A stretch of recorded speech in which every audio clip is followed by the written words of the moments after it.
ben ritrovati al meteo. Perturbazione atlantica, condizioni di maltempo sul nostro paese, ma vediamo il dettaglio. Sul Veneto un fronte perturbato impatta contro la nostra regione. Sin dal mattino e per tutto l'arco della giornata sarà infatti molto instabile, con piogge e temporali piuttosto diffusi, localmente anche forti. Fenomeni in attenuazione comunque entro la nottata. Temperature minime tra 16 e 20 gradi, massime comprese invece tra 19 e 25 gradi circa.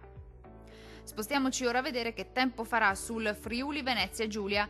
Poche novità, anche sulla nostra regione il tempo sarà compromesso, con precipitazioni temporalesche diffuse un po' ovunque e localmente anche di moderata intensità.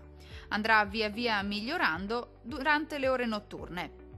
Temperature minime tra 18 e 19 gradi, massime oscillanti invece tra 21 e 23 gradi circa.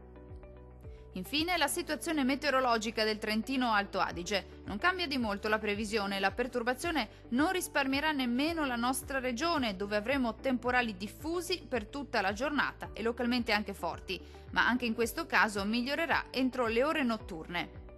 Temperature minime tra 15 e 17 gradi, valori massimi compresi invece tra 21 e 24 gradi circa. Dal meteo di Antenna 3 è tutto, arrivederci al prossimo aggiornamento.